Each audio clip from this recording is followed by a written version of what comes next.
কোরআনুল কারীমের 30 নম্বর পারা একটি সূরা। সূরার হিসাবে প্রায় 92 নম্বর সূরা। কোরআনে সূরা আছে কয়টি? 114টি। এর মধ্যে 92 নম্বর যে সূরা, সূরাতুল লাইল, এই সূরাকে সামনে রেখে পৃথিবীর মানুষের কর্ম কেমন এই বিষয়ে সংক্ষিপ্ত আলোচনা শুনব ইনশাআল্লাহ। তো আল্লাহ পাক রব্বুল আলামিন এই সূরার মধ্যে, এই সূরাটার মধ্যে 21টি আয়াত রয়েছে। সূরাতুল লাইলের মধ্যে কয়টি আয়াত? 21টি আয়াত। এবং এই সূরাটা মাক্কি সূরা। কিছু সূরা আছে মাদানী আর কিছু সূরা আছে মাক্কি। এখন মাক্কি সূরা মানে আমরা মনে করি যেগুলো মক্কায় নাযিল হয়েছে, আর মাদানী সূরা মানে মনে করি যেগুলো মদিনায় নাযিল হয়েছে। কিন্তু এটা মাক্কি এবং মাদানী হওয়ার একমাত্র মাপকাঠি নয়।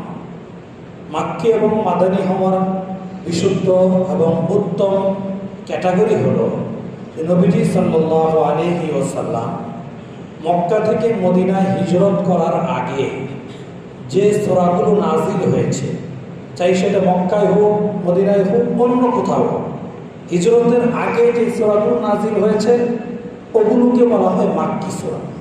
এখন এটা নাযিল যেখানেই হোক, হিজরতের আগে হয়েছে বাস সেটা কি মাক্কি সূরা। আর হিজরতের পরে, মক্কা থেকে হিজরত করে মদিনায় যাওয়ার পরে সেখানে 10 বছর এই সময়ে যে সূরাগুলো নাযিল হয়েছে সেগুলো হলো মাদানী সূরা, যদিও সেগুলো মক্কায় নাযিল হয়ে থাকে। হিজরতের পরে কি নবী মক্কায় আসছেন না? কথা বলেন, আসছেন না? এসেছেন, মক্কায় এসেছেন, বিভিন্ন জায়গায় গিয়েছেন, যেখানেই যান বিভিন্ন জায়গায় তো নাযিল হয়েছে, কিন্তু তবুও সেগুলো কি মাক্কি না, কি মাদানী। কেন? সেগুলো হিজরতের পরে নাযিল হয়েছে। তো কোরআন সম্পর্কে, কোরআনের সূরাগুলো সম্পর্কে মৌলিক ধারণা থাকা আমরা মুসলমান হিসেবে আমাদের জন্য জরুরি। একটু না জানলে আমরা কি কোরআন বলি, আমাদের কোরআন কি কেমনে বলি, কিছুই পড়তেও জানি না, কিছু নলেজও নাই কোরআন সম্পর্কে। তা আমাদের কোরআন শুধু মুখ পর্যন্ত, ওকে দাবি পর্যন্ত। এই জন্য কোরআনের বিষয়ে কিছু কিছু জানা উচিত। বারহাল যে সূরাটি তেলাওয়াত করেছি এই সূরাটি হলো মাক্কি সূরা, মানে হিজরতের আগে নাযিলকৃত সূরা। এই সূরার প্রেক্ষাপট কি, কেন নাযিল হলো? এই সূরা নাযিল হলো মক্কার মধ্যে বিভিন্ন রকমের মানুষ ছিল। এক কাফের ছিল, নাম হলো উমাইয়া ইবনে খালাফ। উমাইয়া ইবনে খালাফ বিশিষ্ট ব্যবসায়ী, অনেক চাকর বাকর, গোলামবাদী কর্মচারী তার ব্যবসায়ী কাজে ব্যবহার করত। এক একজনকে এক এক সেক্টরের ব্যবসার দায়িত্ব দিয়ে দিয়েছিল। কিন্তু খুব ছিল বখিল, টাকা পয়সা খরচ করতো না, আর নিজে ভোগবিলাস করতো, আরামায়েশ করতো, কিন্তু মানুষের পিছনে, বিপদে বা অসহায় মানুষদেরকে, বিপদগ্রস্ত মানুষদের পিছনে খরচ করা এর কাছে খুব কঠিন। বিপরীতে ছিল আবু বকর সিদ্দিক রাদিয়াল্লাহু তাআলা। উনি তো অনেক বেশি ধনী না, তবে দিলটা একেবারে দরিয়া, সাগরের থেকেও বিশাল দিলের অধিকারীকে আবু বকর সিদ্দিক রাদিয়াল্লাহু তাআলা আনহু। যতটুকু টাকা পয়সা ছিল, ব্যবসা বাণিজ্য করতেন, উনি এগুলো আল্লাহর রাস্তায় ব্যয় করাকে খুব বেশি পছন্দ করতেন। হাদিসের মধ্যে এমন আছে, নবীজিকে জিজ্ঞাসা করলে আপনার কাছে কি পছন্দ, উনি বলছেন আমার কাছে 3টা জিনিস বিশেষভাবে পছন্দ। কে বলে? আবু বকর রাদিয়াল্লাহু তাআলা। 3টা জিনিস সবচেয়ে বেশি পছন্দ। কি? 1 নম্বর পছন্দ হলো আন-নজরু ইলা ওয়াজহিক, আপনার দিকে তাকিয়ে থাকা। এটা আমি আবু বকরের কাছে পৃথিবীর বুকে সব থেকে বেশি পছন্দনীয়। পেটে ক্ষুধা, নবীর দরবারে সে তাকিয়ে আছে, কেন আসছেন? আপনাকে দেখার জন্য, শুধু দেখার জন্য। এটা আবু বকর, সব সাহাবীকে নবীর দর্শন ভালো লাগতে পছন্দ করতেন, কিন্তু আবু বকর রাদিয়াল্লাহু তাআলা আনহুর কাছে এই কাজটা সব থেকে বেশি পছন্দনীয় ছিল। আর নজরু ইলা ওয়াজহি রাসূলিল্লাহ, নবীর চেহারার দিকে তাকিয়ে থাকা, নবীজিকে দেখা, এটা নবীজির কাছে বড় পছন্দনীয় ছিল, অনেক বেশি। নবী আবু বকর এটাকে পছন্দ করতেন, যার ফলেই তো আল্লাহ তাআলা আবু বকর রাদিয়াল্লাহু তাআলা আনহুকে আরো একনিষ্ঠভাবে এক ধ্যানে নবীজিকে দেখার ব্যবস্থা করে দিয়েছিলেন একটানা 72 ঘন্টা। দেন নাই? কোথায়? গারে সৌ, গারে সৌ। নবীজি যখন হিজরত করে মক্কা থেকে মদিনায় যাচ্ছে, প্রতিমধ্যে শত্রুদের আক্রমণ থেকে আত্মগোপনের জন্য 72 ঘন্টা লুকিয়েছিলেন। এই জন্য 72 ঘন্টা সবচেয়ে সর্বোচ্চ লুকিয়ে সুন্নতের বেশি দরকার নাই, এরপরে যাওয়া ভালো। অনেক বুজুর্গ খানে দিন আলম দেওবন্দের শত্রুদের ইয়া থেকে সর্বোচ্চ কয়দিন 3 দিন, এরপরে যাওয়া ভালো সুন্নত আদায় করতে। তো সেখানে লম্বা সেটা আমার বড় উদ্দেশ্য না, যে গাড়ি সৌরের মধ্যে গেছেন, নবীজির অনেক ক্লান্ত ছিল, নবীজিকে কাঁধে করে নিয়ে সেখানে উঠেছেন, গুহার ছিদ্রগুলো বন্ধ করে দিয়েছেন, মোটামুটি নবীজি ঢোকার উপযুক্ত হয়েছে। নবীজি যাওয়ার পরে নবীজি খুব ক্লান্ত, আলুতে বসেছেন। নবীজি বলেছেন, ইয়া রাসূলুল্লাহ, আপনি আমার রানে মাথা দিয়ে ঘুমিয়ে যান, আপনি আমার রানে মাথা দিয়ে ঘুমিয়ে যান। শুধু ঘুমানোই কি এখানে উদ্দেশ্য? উদ্দেশ্য কি? যার যেটা পছন্দ আল্লাহ তার জন্য সেটার ব্যবস্থা করে দিচ্ছেন। আবু বকরের পছন্দ নবীর চেহারাকে দেখা, এটা তার কাছে বড় পছন্দনীয়।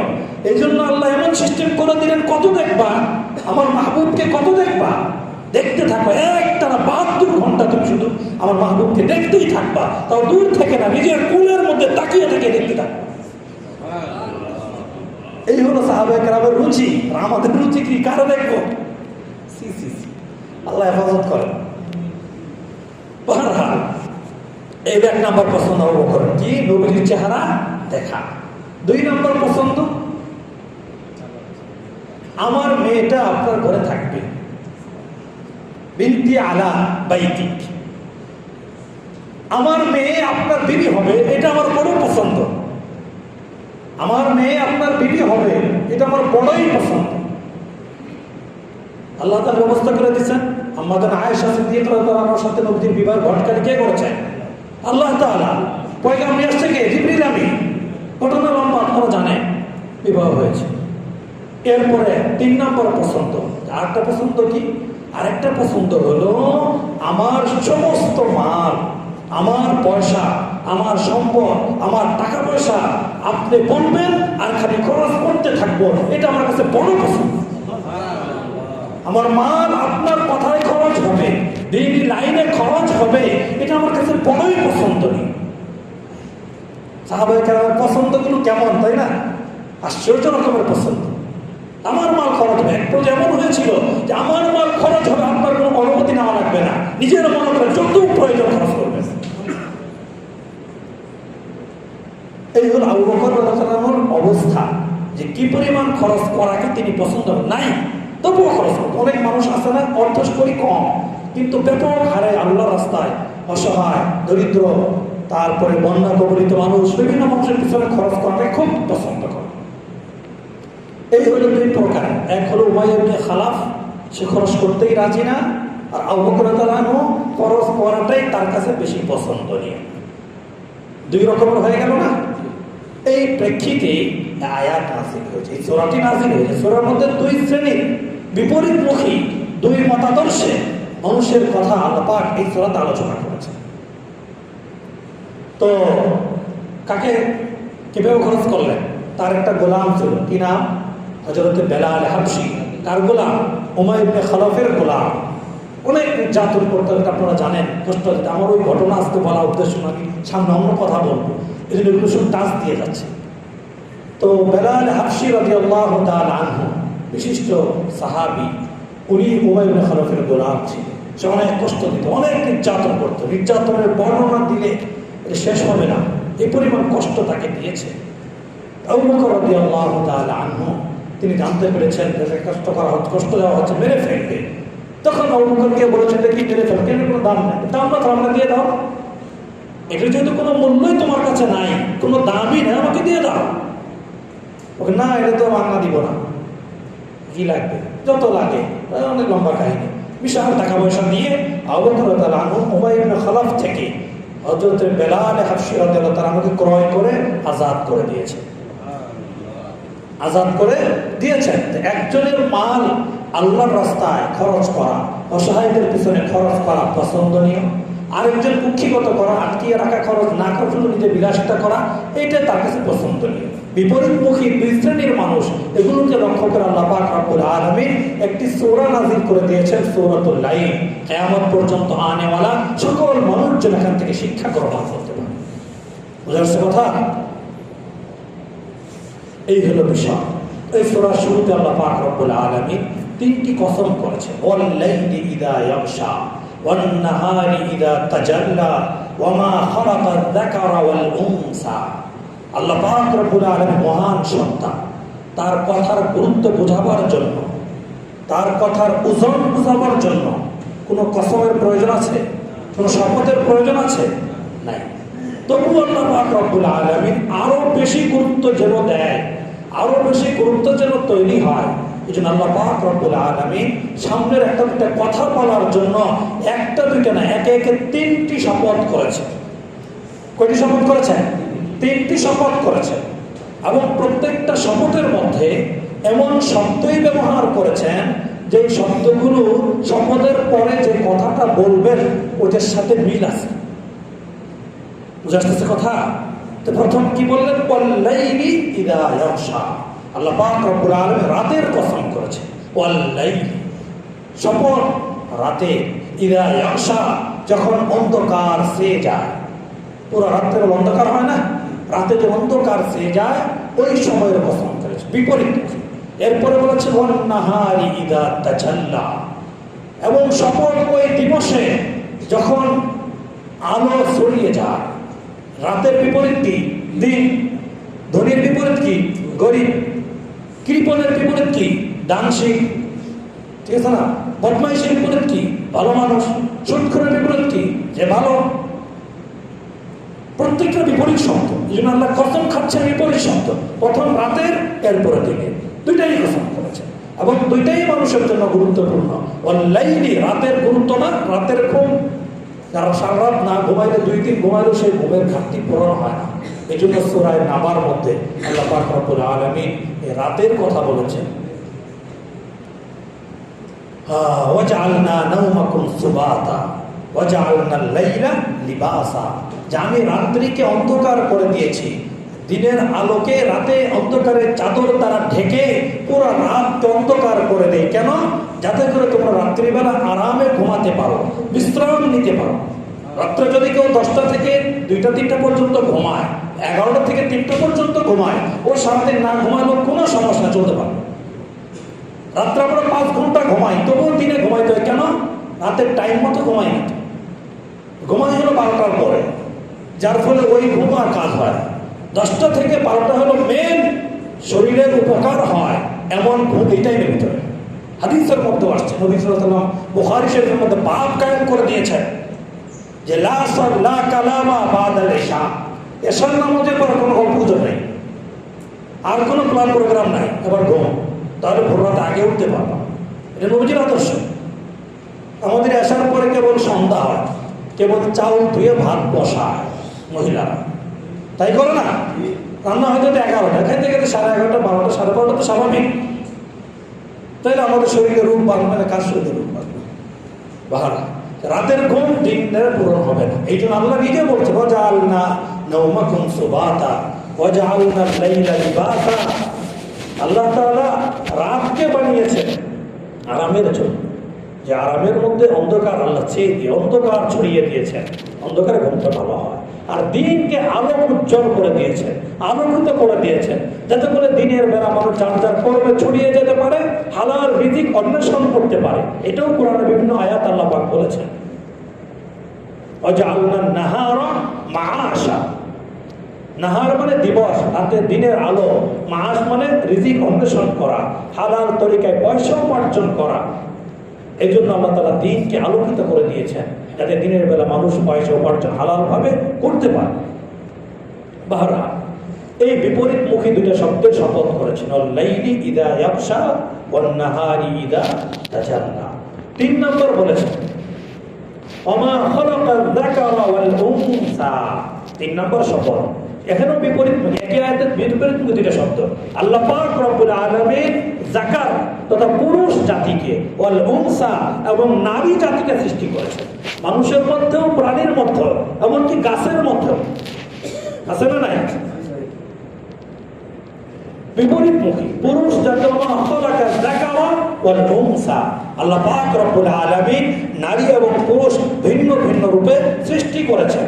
নারীদের কাজ ভিন্ন, পুরুষদের কাজ ভিন্ন। নারীদের আচরণ ভিন্ন, পুরুষদের আচরণ ভিন্ন। নারীদের জন্য কিছু কিছু বিধান ভিন্ন, পুরুষদের জন্য কিছু কিছু বিধান ভিন্ন। সমান অধিকার বললেই হবে না, আল্লাহ আলাদা করে দিয়েছেন। বিপরীতমুখী করে আল্লাহই বলেছেন সমান অধিকার সমান করা সম্ভব? সম্ভব ফাও কথা। অন্য আয়াতে আল্লাহ পাক রব্বুল আলামিন সূরা হুজুরাতের মধ্যে বলেছেন 26 পারা, ইয়া আইয়ুহান নাসু ইন্না খালাকনাকুম মিন যাকারিন ওয়া উনসা ওয়া জাআলনাকুম শুউবান ওয়া ক্বাবাইলা লিতাআরাফু ইন্না আকরামাকুম ইনদাল্লাহি আতকাকুম। এখানে কোনো মুমিনের কথা বলেন না, মানুষের কথা। ইয়া আইয়ুহান নাস, হে লোক সকল, ইন্না খালাকনাকুম, নিশ্চয়ই আমি তোমাদেরকে সৃষ্টি করেছি, মিন যাকারিন আও উনসা, নারী এবং পুরুষের মাধ্যমে। আল্লাহ একাও পারেন, শুধু পুরুষ থেকে সৃষ্টি করতে পারেন, পারেন না? কারে করছেন? শুধু পুরুষের মাধ্যমে আল্লাহ মানুষ বানাইতে পারেন, পারেন না? কারে বানাইছেন? হাওয়া আলাইহিস সালামকে। হাওয়া কোন মায়ের পেট থেকে হয়েছে? আদম আলাইহিস সালামের পাঁজরের হাড্ডি থেকে হয়েছে। তো শুধু পুরুষ থেকে আল্লাহ মানুষ বানাইতে পারেন না? প্রমাণ আছে না নাই? এরকম পুরুষ ছাড়া, পুরুষের স্পর্শ ছাড়া শুধু মহিলা থেকেও মানুষ বানাইতে পারেন। কার থেকে কাকে বানিয়েছেন? মারিয়াম আলাইহিস সালামকে, হযরতে ঈসা আলাইহিস সালাম থেকে ঈসা আলাইহিস সালামকে সৃষ্টি করেছেন। কোনো পুরুষের সংস্পর্শ জাননি। এবং তোমাদের স্বাভাবিক নিয়ম হলো দুইজনের সমন্বয়ে বানা। এই জন্য এটা এখানে বিশেষভাবে বলেছেন, ইয়া আইয়ুহান নাস ইন্না খালাকনাকুম মিন যাকারিন ওয়া উনসা, আমি নারী এবং পুরুষের সমন্বয়ে, নারী এবং পুরুষ থেকে মানুষ সৃষ্টি করেছে। তোমাদেরকে সৃষ্টি, সকল মানুষদেরকে সৃষ্টি করেছে। এরপরে কি করেছে? ওয়া জাআলনাকুম শুউবান ওয়া ক্বাবাইলা লিতাআরাফু, এরপর আমি তোমাদেরকে বিভিন্ন বংশে, বিভিন্ন গোত্রে ভাগ করে দিয়েছি। বিভিন্ন চৌধুরী বংশে, সরকার বংশে, মৌলভী বংশে, সাইয়াল বংশে, বিভিন্ন বংশে ভাগ করে দেওয়া হয়েছে। এটা কে বলেছেন? আল্লাহ পাক রব্বুল আলামিন। বংশে ভাগ করে কোন বংশে কে সৃষ্টি হবে, এটি কারো হাতের কামায় না আল্লাহর ইচ্ছা? কিন্তু আমরা এখন বংশীয় বিষয়টাকে গৌরবের কারণ বানিয়ে ফেলেছি। এবং বংশের মানে ক্রেডিট ভিন্ন। সে চৌধুরী বংশ, তার একটা ব্যাটাগিরি আছে। সে সরকার বংশ, তার একটা বিশেষ পাওয়ার আছে। বংশের ব্যাটাগিরি করার জন্য আল্লাহ তাআলা বংশে বংশে ভাগ করেন নাই। বংশের মাধ্যমে পরকালে মুক্তি মিলবে না। যত দামি বংশেরই হোক, তার আমল যদি সুন্দর না হয়, শুধু দামি বংশে হওয়ার কারণে কি পরকালে মুক্তি মিলবে, নাজাত মিলবে? এই জন্য বংশের বিষয় এটা গৌরবের বিষয় না, এটা দামি বা কম দামি হওয়ার বিষয় না। এটা কি জন্য গৌরব বংশীয় দিয়েছেন? আল্লাহ নিজেই বলেছেন লিতাআরাফু, যাতে করে তোমরা একে অন্যের কাছে নিজের পরিচয় দিতে পারো। তুমি কোন এলাকা থেকে এসেছো, কোন থানা, কোন গ্রাম, কোন বংশ, লিতাআরাফু, পরিচয় দেওয়ার সুবিধার্থে আল্লাহ পাক রব্বুল আলামিন মানব কুলকে বিভিন্ন বংশে বংশে ভাগ করে দিয়েছেন, গর্ব আর বেড়াগিরি করার জন্য নয়। বুঝাচ্ছে কথা? কিন্তু আমরা এটাকে গর্বের কারণ বানিয়েছি, তাকাব্বুরের কারণ বানিয়েছি। কেউ ভালো পেশাকে তাকাব্বুরের কারণ বানিয়েছি, এটা নিজের দামে হওয়ার কারণ বানিয়েছি। অথচ আল্লাহ পাকের কাছে বংশীয় হওয়া, ভালো বংশের হওয়া, ভালো পেশার হওয়া, ভালো ব্যবসায়ী হওয়া, ভালো দেখতে ভালো সুন্দর হওয়া, এগুলো একটাও দামি হওয়ার মানদণ্ড নয়। তাহলে আল্লাহর কাছে দুনিয়া এবং আখিরাতে দামি হওয়ার মানদণ্ড কি? এই আয়াতের শেষে আল্লাহ পাক নিজেই বলে দিয়েছেন, ইন্না আকরামাকুম ইনদাল্লাহি আতকাকুম। আল্লাহ পাকের কাছে দামি কে, সম্মানিত কে?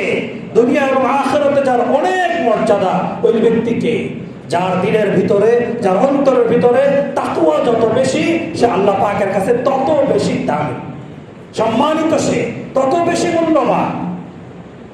ইন্না আকরামাকুম ইনদাল্লাহি আতকাকুম, যার ভিতরে যত তাকওয়া, যত পরহেজগারি, যত ক্ষুধা ভীতি, সে আল্লাহর কাছে ততটাই দামি। কে কোন বংশের, এ বংশের মাধ্যমে কারো দাম নির্ণয় করা চলবে না। এটা কোরআনের কথা না, ইসলামের কথা না। বাহরহাল, তো আল্লাহ পাক রব্বুল আলামিন আমাদেরকে দুই শ্রেণীতে ভাগ করেছেন, কিছু নারী, কিছু পুরুষ। আমা খালাকাল যাকারা ওয়াল উনসা, আল্লাহ কিছু মানুষকে পুরুষ বানিয়েছেন, কিছু মানুষকে নারী বানিয়েছেন। তাই কয়টা শপথ করলেন এখানে? তিনটা।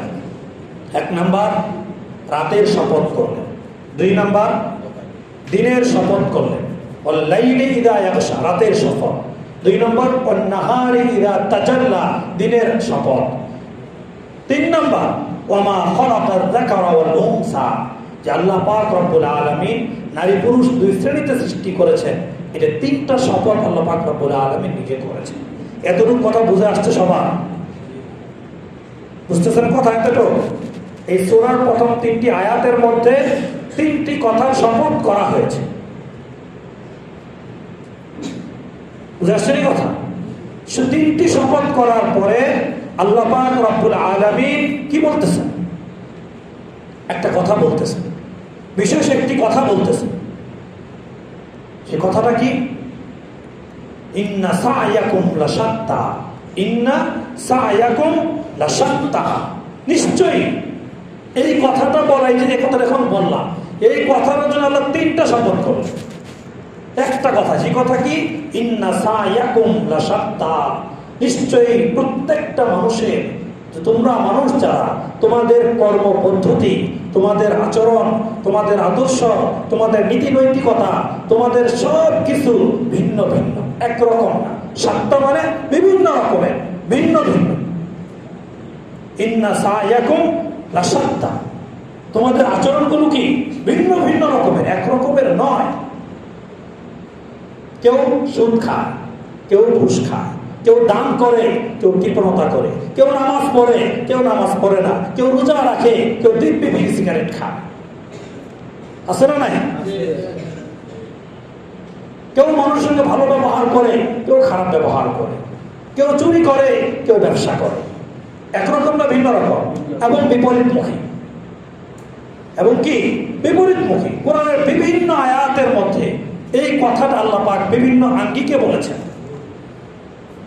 ওমা ইয়াস্তাবিল আমা ওয়াল বাসীর, যে চোখওয়ালা আর যার চোখ নাই দুইজন সমান নয়। যে ভালো মন্দ দেখে আর যে দেখে না, তারা দুইজন কি নয়? সমান নয়। ওয়ালা জিল্লু ওয়ালাল হারুর, রাত রোদের আলো এবং গাছের ছায়া দুইটা কি না? এক নয়। কুল হাল ইয়াস্তাবিল লাযীনা ইয়ালামুনা ওয়াল লাযীনা লা ইয়ালামুন, যে জানে আর যে জানে না দুই শ্রেণী সমান নয়। এরকম বিভিন্ন আয়াতে বিভিন্ন আগে এই কথাটাই বুঝিয়েছে যে মানুষের কর্মপদ্ধতি বিভিন্ন রকমের।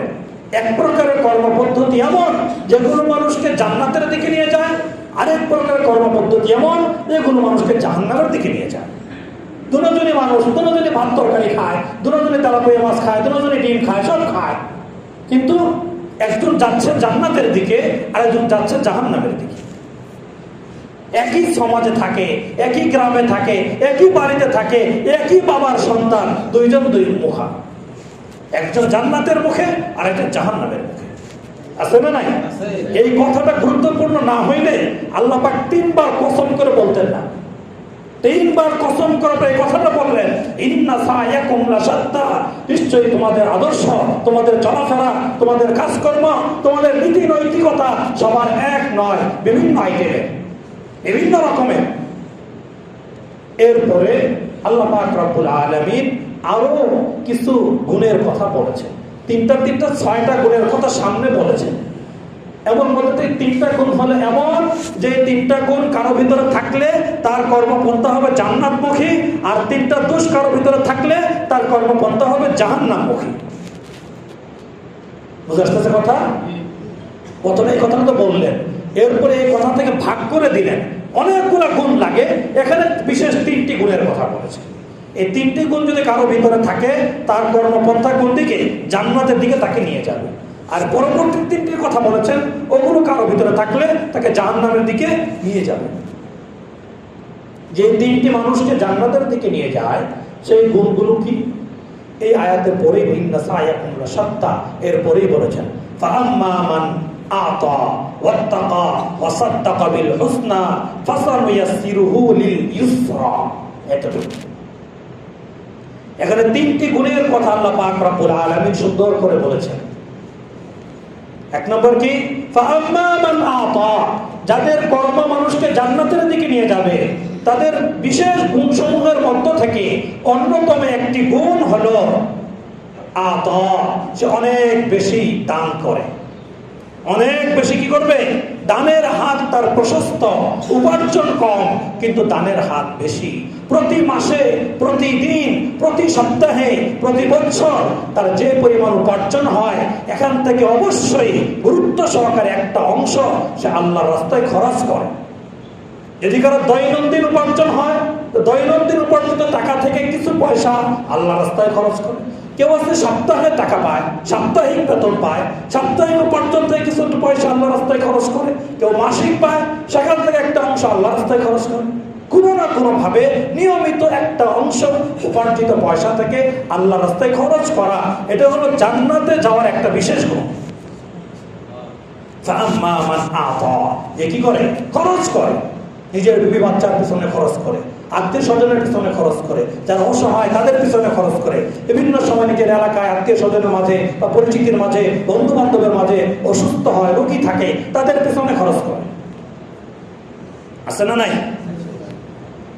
এই যে এখন বন্যায় চিটাগাং বিভিন্ন এলাকায় মানুষের কত কষ্ট হচ্ছে, কত কিছু প্রয়োজন, কত টাকা পয়সা প্রয়োজন, কত কিছু প্রয়োজন, এদের পিছনে কি খরচ করতেছে?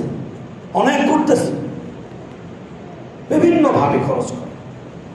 নবীজি সাল্লাল্লাহু আলাইহি ওয়াসাল্লাম হযরত বেলাল তাকে বলেছেন, আনফিক ইয়া বেলাল ওয়ালা তাখশা আন যিল আরশি ইকলালা। বেলালকে বলছেন, সূরা শুরুতে ওনার কথা বলেছি, ওনাকে নবীজি বলছেন, আনফিক ইয়া বেলাল, হে বেলাল তুমি যে পরিমাণ তোমার কাছে আছে তুমি রেদাসে খরচ করতে থাকো। ওয়ালা তাখশা আন যিল আরশি ইকলালা, আরশের মালিক যিনি তার ভান্ডার থেকে কমে যাবে এই আশঙ্কার ভয় তোমার অন্তরে তুমি রেখো না। তুমি খরচ করতে থাকো। তোমার এক সময় কিছুই ছিল না, আল্লাহ পাক তোমাকে দিয়েছে, তুমি খরচ করো। যে আল্লাহ তোমাকে এখন দিয়েছে, খরচ করার পরে যে পরিমাণ কমবে ওর 10 গুণ আর বহু গুণে বৃদ্ধি করে ওই আল্লাহই দিতে পারবে, আল্লাহর ভান্ডারে কমবে না। হাদিস। এই জন্য খরচ করার কথা বলা হচ্ছে, বিভিন্ন ভাবে খরচ করা। খরচ করতে থাকো, লিগেল জায়গায়, হালাল জায়গায়, প্রয়োজনীয় জায়গায় খরচ করো। বুঝছে কথা? এটা যদি না করা হয় তাহলে আমি এই বিশেষ গুণ থেকে বঞ্চিত। অনেকে নিজের প্রয়োজনে খরচ করে না, ঠিক না? বিভিন্ন কষ্টে, অসুস্থতায়, নানা অসুবিধার মধ্যে ভুগতেছে, টাকা পয়সা অনেক আছে কিন্তু খরচ করে না। এটা নিজের প্রতি জুলুম। আল্লাহ তোমাকে টাকা দিয়েছে, তুমি কেন নিজেকে ফকুন্নির মতো প্রকাশ করবা? যে পরিমাণ আছে এই পরিমাণ প্রকাশ করো। 10 টাকা তুমি 10,000 টাকা প্রকাশ করার দরকার নাই। 10,000 টাকা আছে, তুমি 10 টাকা প্রকাশ করবা কেন? এটা ইসলাম চায় না। যাকে যে পরিমাণ সামর্থ্য আল্লাহ পাক দিয়েছেন সে ওই সামর্থ্য অনুযায়ী নিজেকে, নিজের পরিবারকে পরিপাটি করে সুন্দর করে পরিচালনা করবে। এটা ইসলামের চাহিদা। এটা না যে সারাদিন ফকুন্নির মতো চলাই মনে হয় বুজুর্গি, না, এটা বুজুর্গি না। এটা আপনার মন চাহি, মনে চাইছে যে আমি ফকিরের মতো চলি, না, এটা ইসলাম বলে নাই। খুদাই বলেছে এই কথা, আপনি ফকিরের মতো চলবেন। যতটুকু আল্লাহ আপনাকে দিয়েছেন অতটুকু আপনি প্রকাশ করেন। হ্যাঁ, তাকাব্বুরের নিয়তে না, অহংকারী নিয়তে না, আল্লাহ শুকরিয়া স্বরূপ যে আল্লাহ আপনি আমাকে দিয়েছেন, আপনার শুকরিয়া আদায়, এই জন্য প্রকাশ করেন। আপনি অহংকারী জন্য কেন করবেন?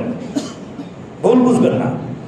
বাহরহাল, দান করা, মানুষকে দেওয়া। কি দিবেন? অর্থ করে দিবেন, টাকা পয়সা দিবেন, হাদিয়া দিবেন, ভালো ব্যবহার দিবেন, মুখের ভালো একটা কথা দিবেন। টাকা পয়সা যদি দিতে না পারেন, কমপক্ষে এতটুকু তো পাওয়া যায়, কারোর সঙ্গে যখন দেখা হবে তখন চেহারাটা ইংরেজি 5-এর মতো পেঁচানো না বানিয়ে একটু হাসি মুখে কথা বলা যায় তো। অনেক মুসলমান চেহারা ইংরেজি 5-এর মতো বেঞ্চাই করে রাখে। কি আশ্চর্য কাণ্ড! আছে না নাই এরকম? তাকে ভালো লাগে না ভিন্ন কথা, এই জন্য চেহারা ইংরেজি 5, হনুমানের মতো চেহারা করে রাখবেন আপনি। হাদিসের মধ্যে নবীজি বলেছেন, আল্লাহ তাবাসসুমুকা আলা ওয়াজহি আখিকা লাকা সাদাকাতুন। সহিহ হাদিস। তাবাসসুমুকা আলা ওয়াজহি আখিকা লাকা সাদাকাতুন। তুমি তোমার ভাইয়ের সামনে, তোমার ঘরে ফ্যামিলিতে গিয়ে তোমার বিবির সামনে, আয়, বিবি মানে সবচেয়ে বড় শত্রুর ঘরে, এটা ওর সবচেয়ে কি, ওখানে গেলে হাসি দিলে গুনাহ, বাইরে হাসতে হাসতে মুখ ফেটে যায় কিন্তু ঘরে গেলে মুখ কালা। এরকম পুরুষ আছে না নাই? অথচ নবীজি বলছেন তাবাসসুমুকা আলা ওয়াজহি আখিকা লাকা সাদাকাতুন, তুমি তোমার মুসলমান ভাইয়ের সামনে আরেকজনের কাছে যখন তুমি কথা বলবে, তুমি একটু হাসি মুখে কথা বলো।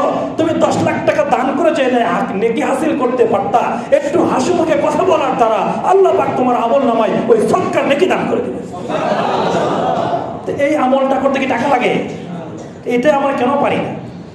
অনেকের ক্ষেত্রে হয় ইমাম সাহেব দেখে তো সবাই হাসি দিবেই, ইমাম সাহেবের শত্রু না কারো, কিন্তু যখন পরস্পরে দেখা হয়, চাচা ভাতিজা দেখা হয়, ভাই ভাই দেখা হয়, বা বোনের সঙ্গে দেখা হয়, বাকিনা তাদের সঙ্গে, তখন আর হাসি নাই।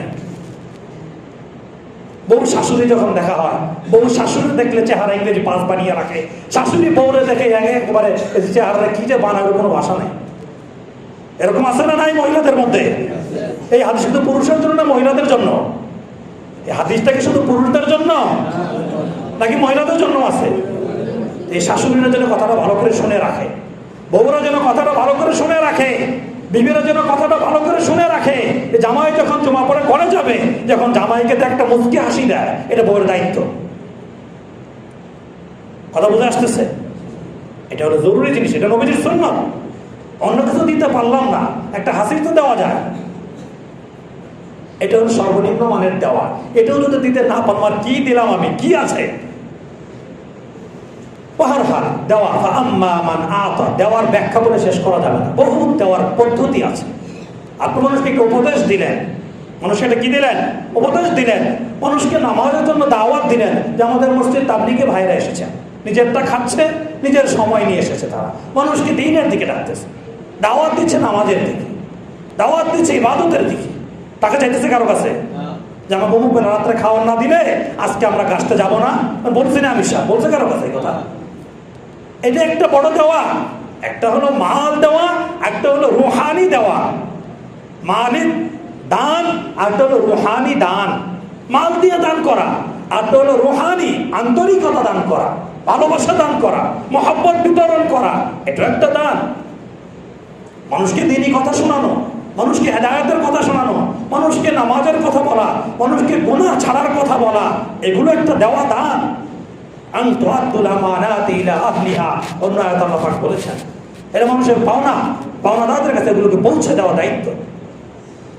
বাহারহাল এই একটা জান্নাতে যাওয়ার কয়টা গুণ লাগবে? বিশেষ 3টা গুণ। 1 নম্বর কি বলা হলো? ফাআম্মা মান আতা, এটা খরচ করা।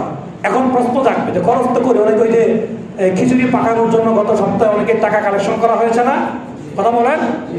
খিচুড়ি পাকানোর জন্য টাকা কালেকশন করা হয় নাই? এই মজমার মধ্যে অনেকে তারা টাকা, কেউ কালেকশন করছে, কেউ টাকা দিছে। এটা কোন কাজের জন্য দিচ্ছেন আপনি? কার সহযোগিতা হয়েছে এখানে? কার সাহায্য করেছেন? এই টাকার আপনাকে অবশ্যই আল্লাহর কাছে পুঙ্খানুপুঙ্খ হিসাব দিতে হবে, এটা মনে রাখেন। যে টাকা দিয়েছেন খিচুড়ি ডেকের জন্য, বিরিয়ানি ডেকের জন্য, আর যারা কালেকশন করেছেন, অবশ্যই প্রতিটা পয়সার হিসাব আল্লাহর কাছে দিতে হবে। জবাবটা ঠিক করে রাখেন মরার আগে।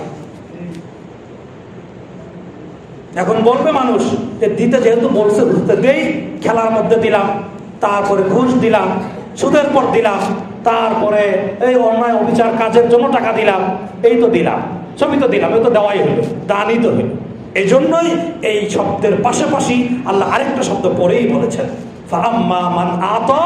আরে বোকা, তোমার যেখানে খুশি সেখানে তুমি খরচ করতে পারবে না। ওয়াত্তাকা, এই খরচ করার ক্ষেত্রেও আল্লাহকে ভয় করে খরচ করো। আল্লাহ যেখানে খরচ করতে বলেছেন সেখানেই খরচ করতে পারবা, যেখানে নিষেধ করেছেন সেখানে খরচ করা তোমার জন্য বৈধ নয়। আল্লাহই তো বলেছেন, এই আয়াতের সঙ্গেই বলেছেন ফাআম্মা মান আতা ওয়াত্তাকা, দান করো। কোথায়? ওয়াত্তাকা, আল্লাহকে ভয় করে দান করো। আল্লাহ যেখানে ভয় করতে বলেছেন, যেখানে নিষেধ করেছেন সেখানে দিও না, যেখানে দিতে বলেছেন সেখানে দাও। কথা বুঝতেছেন? তাইলে 2 নম্বর গুণ কি? আল্লাহকে ভয় করতে হবে। যারা জান্নাতের পথে চলতেছে, যাদের কর্মপন্থ জান্নাতমুখী, তাদের 2 নম্বর বৈশিষ্ট্য লাগবে। কি করতে হবে? তাদের অন্তরে আল্লাহর ভয় থাকতে হবে। সৎ পথে চলতে আল্লাহর ভয়, তাকওয়া, পরহেজগারী। আল্লাহর ভয় দাড়ি টুপির মধ্যে থাকে? কথা বলেন। আল্লাহর ভয়কে দাড়ি আর টুপির মধ্যে থাকে? এগুলো হলো লিবাসুত তাকওয়া। টুপি, দাড়ি, জুব্বা, এগুলো কিসের পোশাক? তাকওয়ার পোশাক এগুলো তাকওয়া না। নবীজি বারবার আত্তাকওয়া হা হুনা, আত্তাকওয়া হা হুনা, আত্তাকওয়া হা হুনা 3 বার যে সিনার দিকে ইশারা করে বলেছেন নবীজি, এই দাড়ি টুপি পোশাক এগুলো তাকওয়া না। এগুলো তাকওয়া যার ভিতরে আছে তার বহির প্রকাশ। এগুলো তাকওয়ার একটা লেবাস আর পোশাক। মূল তাকওয়া থাকে কোথায়? অন্তরের ভিতরে। অনেক দাড়ি টুপি হলে কত আকাম কুকাম করতেছে না? কথা বলেন। অনেক দাড়ি টুপি হলে আকাম কুকাম করতেছে না? আপনারা জানেন না? তাই এই জন্য দাড়ি টুপি এগুলো কিনা তাকওয়া না। তাকওয়া থাকে কোথায়? দিলের ভিতরে। অনেক মানুষ দাঁড়িয়ে আছে, হয়তো পোশাক ওরকম না, গেঞ্জি পরে সাধারণ পোশাক পরে, কিন্তু তার ভিতরে আল্লাহর যে ভয়, তার ভিতরে আল্লাহর যে ডর, ওই ভয় আল্লাহ তাকে জান্নাত পর্যন্ত পৌঁছে দেবে। এই জন্য তার তাকওয়া হা হুনা, তাকওয়া খোদা ভীতি অনেক বড় জিনিস। এটা লাগবে। তাকওয়া ছাড়া পরকালে মুক্তি মিলবে না। পরিষ্কার কথা, আপনি সব করলেন, অনেক নামাজ পড়েন, রোজা রাখেন, দান করেন, সব করেন, কিন্তু আপনার ভিতরে কি নাই? তাকওয়া নাই, আল্লাহর ডর নাই।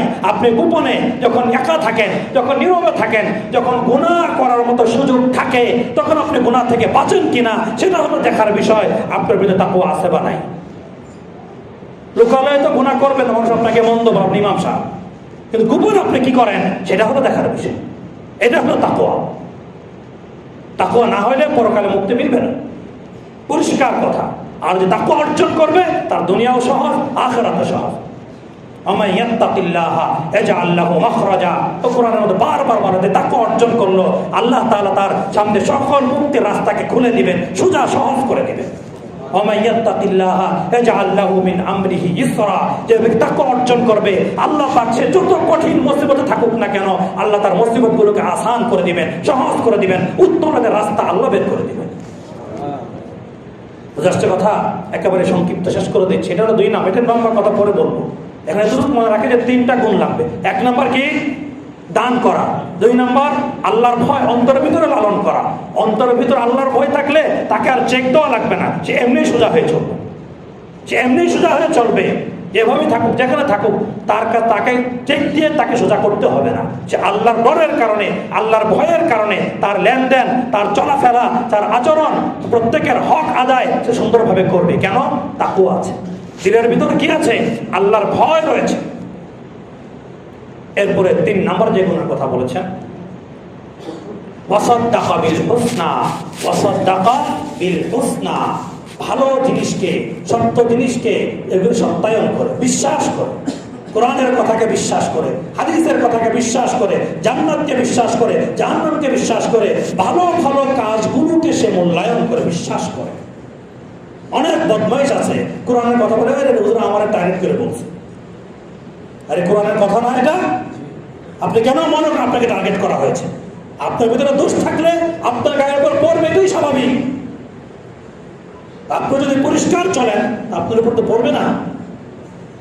এই জন্য আল্লাহ এখানে বললেন ওয়াসাদ্দাকা বিল হুসনা। হুসনা মানে বিভিন্ন ব্যাখ্যা আছে। কেউ কেউ বলছে লা ইলাহা ইল্লাল্লাহু মুহাম্মাদুর রাসূলুল্লাহ। কালিমা তৈয়বা হলো হুসনা। কালিমা তৈয়বা শাখা প্রশাখা যত আছে, যত ভালো কাজ আছে, সমস্ত ভালো কাজগুলোকে সে বিশ্বাস করে, সত্যায়ন করে, মূল্যায়ন করে। এটা হলো 3 নাম্বার গুণ। বুঝা আসছে কথা? তাবলীগের কাজ চলতেছে, মসজিদে দ্বীনি মেহনত চলতেছে, এগুলোরে কেউ ঘৃণা করে, অপছন্দ করে, বোঝা গেল সে ওয়াসাদ্দাকা বিল হুসনার পরিবর্তে আগামী জুমায় আসতেছে। আর যে পছন্দ করে এটাও একটা নেকির কাজ, এটাও একটা ভালো কাজ। এরা কোনো গুনাহের কাজের কথা বলতেছে মানুষকে? কথা বলেন, কোন অন্যায়ের কথা বলতেছে? তাইলে এটাকে পছন্দ করতে অসুবিধা কোথায়? এটাকে কেন ঘৃণা করতে হবে?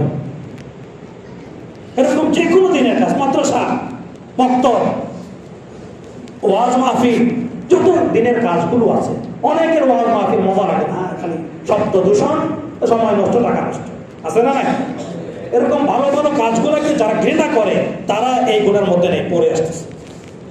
আর যারা জান্নাতের দিকে যা রুখ করেছে তার কাছে এই জিনিসগুলোকে ভালো লাগবে। যে কোনো ভালো কাজ তার কাছে ভালো লাগবে, যে কোনো ভালো কাজ তার কাছে ভালো লাগবে। এই 3টা গুণ যদি কারো ভিতরে থাকে, ফাম্মা মান আতা ওয়াত্তাকা ওয়াসাদ্দাকা বিল হুসনা, এরপর আল্লাহ বলেন ফাসানুয়াসসিরুহু লিল ইউসরা। শেষ। ফাসানুয়াসসিরুহু লিল ইউসরা। আল্লাহ পাক রব্বুল আলামিন তার জন্য জান্নাতে যাওয়ার পথকে একদম সহজ সরল করে দিবেন। তার জন্য নামাজ পড়া সহজ, তার জন্য রোজা রাখা সহজ, তার জন্য বৃষ্টি বাদল ভেঙে মসজিদে আসা সহজ, তার জন্য শীতের মধ্যে উজু করে মসজিদে আসা সহজ, তার জন্য দান করা সহজ, তার জন্য কোরআন পড়া সহজ, তার জন্য বোনের ভাইয়ের হক বুঝিয়ে দেওয়া সহজ। এগুলো তার জন্য সহজ লাগবে। আল্লাহ নিজে বলেছেন আসানু ইয়াসসিরুহু লিল ইউসরা। ও আগের দিনটা যদি কারো ভিতরে থাকে তাহলে এই জান্নাতে যাওয়ার পথকে আল্লাহ তার জন্য সহজ করে দিবেন। কি করে দিবেন? সহজ করে দিবেন, একদম সহজ করে দিবেন। তখন আর তার দান করতে কষ্ট হবে না, দাঁড়িয়ে রাখতে কষ্ট হবে না, সুদ ঘুষ থেকে বিরত থাকতে কষ্ট হবে না। হাদিসের মধ্যে নবীজি বলেছেন কুল্লুন মুয়াসসারুন লিমা খুলিকা লাহু, তিরমিজি শরীফের হাদিস। কুল্লুন মুয়াসসারুন লিমা খুলিকা লাহু, যাকে যে কাজের জন্য বানানো হয়েছে তার জন্য ওই জাতীয় কাজগুলো করা আল্লাহ নিজে সহজ করে দেন। যাকে জান্নাতের জন্য বানানো হয়েছে তার জন্য জান্নাতে যাওয়ার কাজগুলো করা সহজ, আর যাকে জাহান্নামের জন্য বানানো হয়েছে তার জন্য জাহান্নামে যাওয়ার কাজগুলো করা সহজ। আমার কথা না নবীজির কথা, হাদিস খুলে দেখেন। কুল্লুন মুয়াসসারুন লিমা খুলিকা লাহু, যাকে যেটার উপযুক্ত করে বানানো হয়েছে তার জন্য ওই কাজগুলো করাই সহজ। বুঝে আসতেছে কথা? এই পর্যন্ত আজকে কথা। এক নম্বর কথা হলো যে জান্নাতে যাওয়ার জন্য তিনটা বিশেষ গুণের কথা আল্লাহ এখানে শুরুতে বললেন। এক নম্বর দান করা, দুই নম্বর আল্লাহর ভয় অন্তরে স্থাপন করা, তিন নম্বর সকল ভালো কাজগুলোকে সত্যায়ন করা, মহব্বত করা, পছন্দ করা। এই তিন কাজ যে করবে আল্লাহ পাক রব্বুল আলামিন তার জন্য জান্নাতে যাওয়ার রাস্তাকে সহজ করে দেবেন। জান্নাতে যাওয়ার রাস্তা কি করে দিবেন? সহজ করে দিবেন। আল্লাহ পাক রব্বুল আলামিন আমাদের সকলকে জান্নাতি হয়ে জান্নাতের কাজগুলো করার তৌফিক দান করেন। সকলে বলে আমিন। ওয়া আখিরু দাওয়ানা